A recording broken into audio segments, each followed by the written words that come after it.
Okay, welcome back. So இன்றைக்கி என்ன பார்க்கலாம் அப்படின்னா இன்ஜினியரிங் மெக்கானிக்ஸோட எம்சிக்யூ. ஸோ ஆல்ரெடி ஒரு 10 கொஷின் பார்த்துருக்கோம். அது அந்த வீடியோவோட கண்டினியூட்டி வீடியோ தான் இது. ஸோ இதில் வந்து ஒரு 10 கொஷின் பார்க்கலாம்.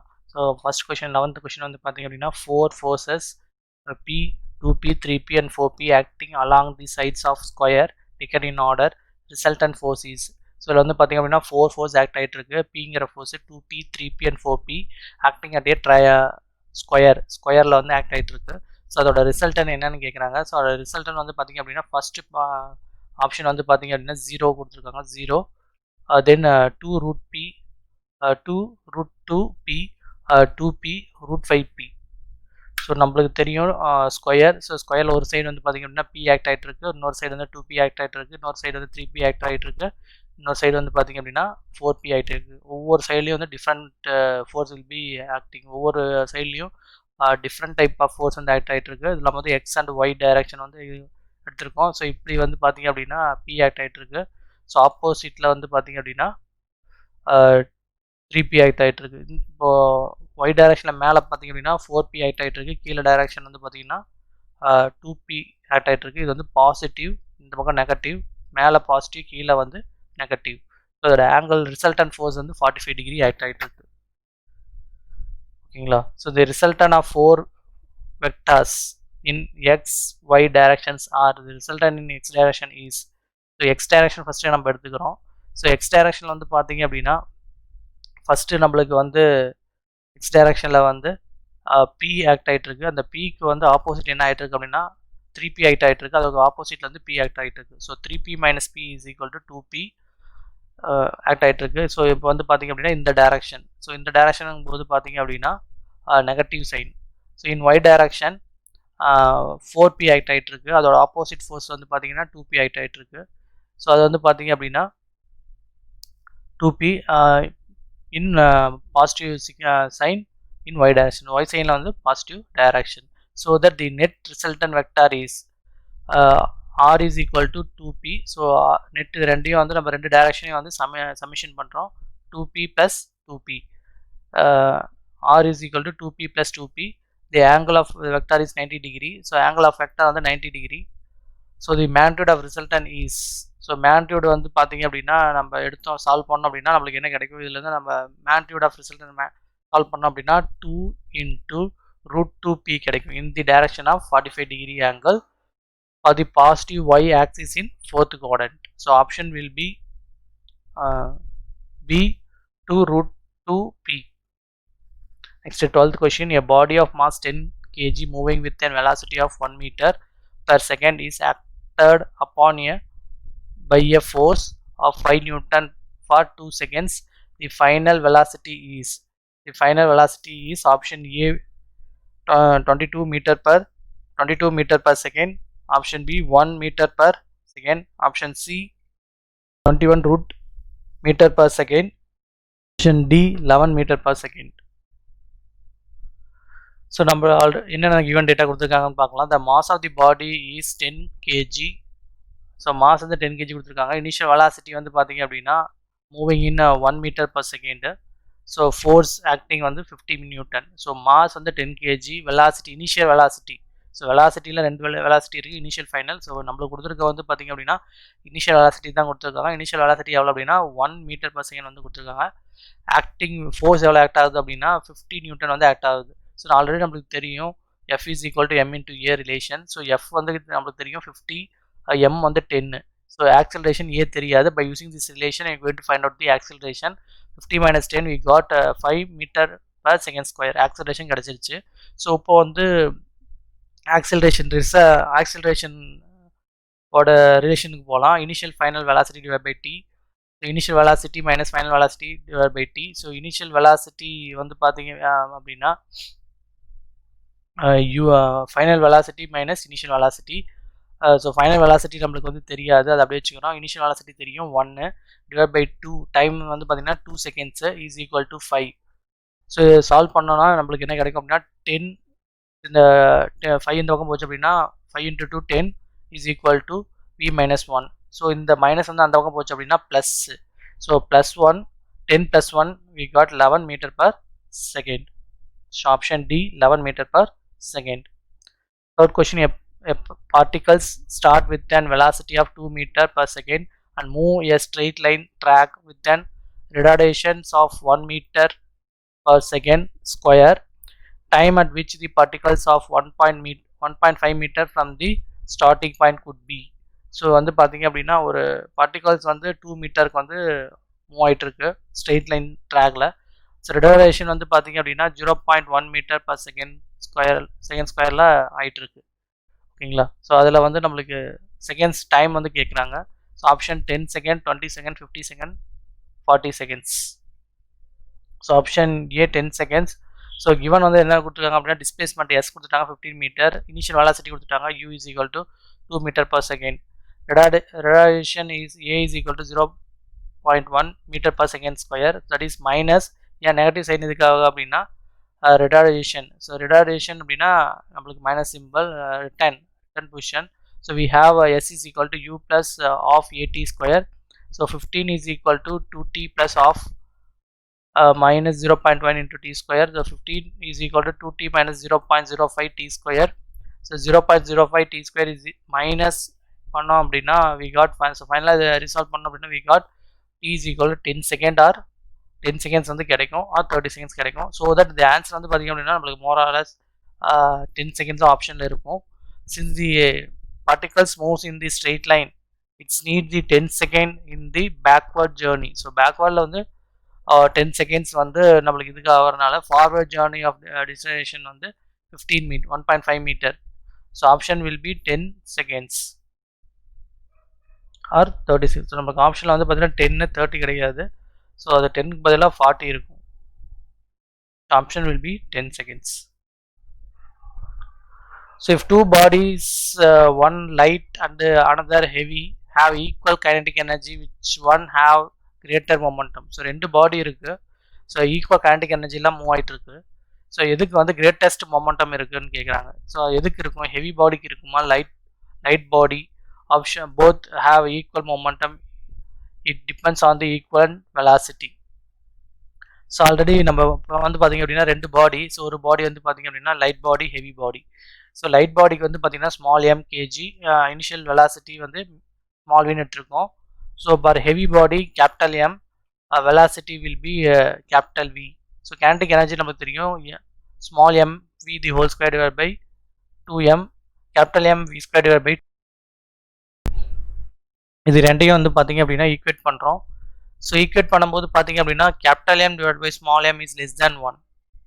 So capital M divide by small m is less than 1. So that is capital M,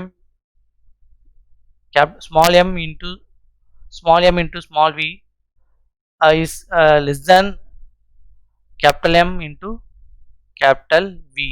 So that is இது வந்து தான் நம்ம வந்து கேபிட்டல் பாடின்னு எடுத்துருக்கோம். that is heavy body, இது வந்து lower body.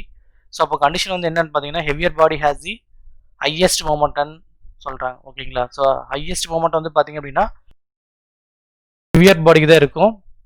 ஸோ இந்த கொஸ்டின் வந்து வேறு டைப்பாகவும் கேட்கலாம். So MV is less than or equal to அப்படின்னு கேட்கலாம், ஆர் ஈக்குவல் டுன்னு கேட்கலாம். ஸோ ஆப்ஷனில் வந்து இப்படி இது கேட்டிருந்தாங்க அப்படின்னா MV is less than M capital MV. ஓகேங்களா? ஸோ எப்பயுமே வந்து ஹெவி பாடியோட மொமெண்ட்டாக தான் வந்து அதிகமாக இருக்கும் when compared to the lower moment.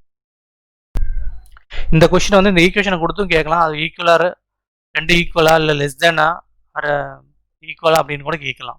So அப்படி கேட்க கூட வாய்ப்பு இருக்கு. So option A, distance of centroid of a semi circle of a radius R from it base is option 4r by 3π, 3r by 4π, 4π by 3r, 3π by 4r. So நம்மளுக்கு தெரியும் semi circle. So semi circle அப்படின்னாவே நம்மளுக்கு அதோட diameter d, radius r. So semi circle of radius base வந்து பார்த்தீங்க அப்படின்னா நம்மளுக்கு 4r 3π. So semi circle அப்படின்னாவே அதோட பேஸ் வந்து நம்மளுக்கு 4r by 3π தான் வரும். ஸோ அப்போ option A 4r by 3π. So next 16th question, the ratio of circular bodies momentum of inertia about its axis to that about y axis is 0.5, 1, 1.5, 2. So நமக்கு தெரியும் the circular body is symmetrical and it momentum of inertia about x-axis will be equal to that of y-axis. So x-axis is equal to y-axis. So இப்போ வந்து பார்த்தீங்க அப்படின்னா circular momentum வந்து ஈக்குவலாக இருக்கும். So equal to x-axis equal to y-axis. So momentum வந்து circular பாடிக்கு வந்து நம்மளுக்கு எப்பயுமே 1. So option B 1. So next, two particles with masses in the ratio 1:4 are moving with the equal kinetic energies. That magnitude of their linear momentum will conform to its ratio. So option A 1:8, option B 1:2, option C √2:1, √2. So நம்மளுக்கு தெரியும் இதில் என்ன கேட்டிருக்காங்க அப்படின்னா mass கேட்டு கொடுத்துருக்காங்க. ரெண்டு particle இருக்குது, ஒன்று A and B. So mass A by mass B, that is 1/4ன்னு கொடுத்துருக்காங்க. ஸோ ஃபஸ்ட்டு பார்த்தீங்க அப்படின்னா நம்மளுக்கு half MA/VA square is equal to half MB/VB square. So half get cancel. So MAவோட வேல்யூ வந்து 1ன்னு தெரியும், VA ஸ்கொயர் அப்படியே வந்துடும். 4B வேல்யூவோட தெரியும், 4ன்னு தெரியும், VB ஸ்கொயர் வந்து அப்படியே வந்துடும். ஸோ இது நம்ம வந்து இப்படி இங்கே கிராஸ் மல்டிப்ளை பண்ணோம் அப்படின்னா VA/VP whole square is equal to 4. So VA/VP is equal to 2. So linear momentum அப்படின்னா MA into VA divided by MB into VB. So MA/MB யோட வேல்யூ தெரியும், that is 1/4. So VA/VB யோட value வந்து கண்டுபிடிச்சிருக்கோம் 2. So 1/4 into 2. So 4 and 2 get cancelled, that is 1/2. The ratio will be 1:2. So option will be B 1:2. So next 18th question, a force of graduation between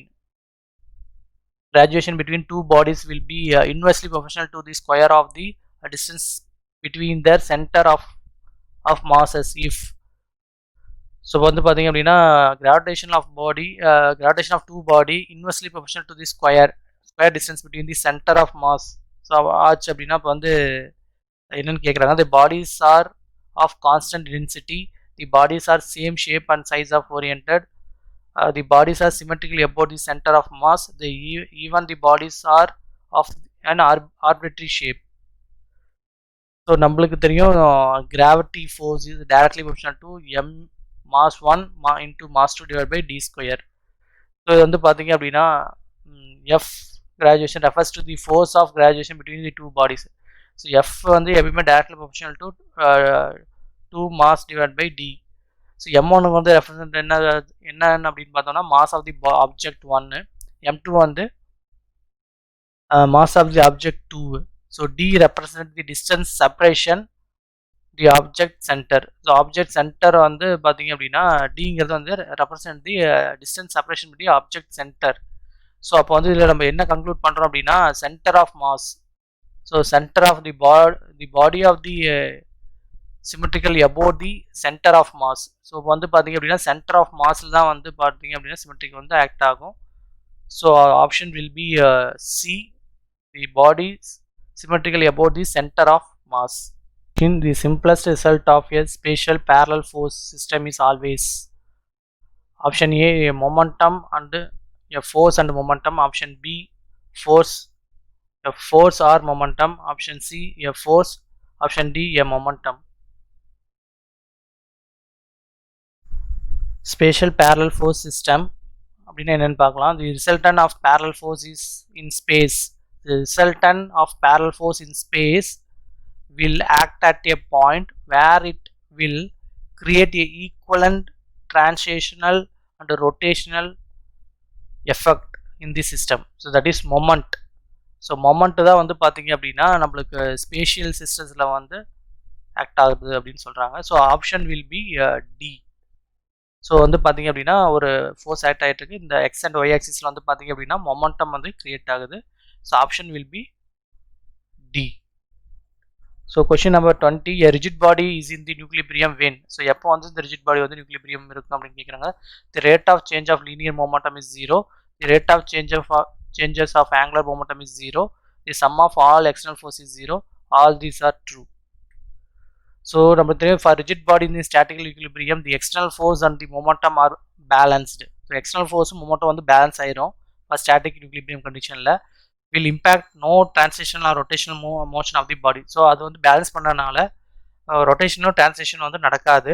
so necessary and significance condition for the static equilibrium of the bodies are that the resultant force and coupled from all external forces form a system equilibrium to 0. So இப்போ எல்லா ஃபோர்ஸுமே வந்து நம்மளுக்கு 0 தான் இருக்கும். So இப்போ வந்து லீனியரும் சரி ஆங்குலரும் சரி எக்ஸ்டர்னல் ஃபோர்ஸ் எல்லாமே நம்மளுக்கு வந்து என்ன ஆகும் அப்படின்னா 0 ஆயிரும். இப்போ all this are true. The option will be D. Thank you.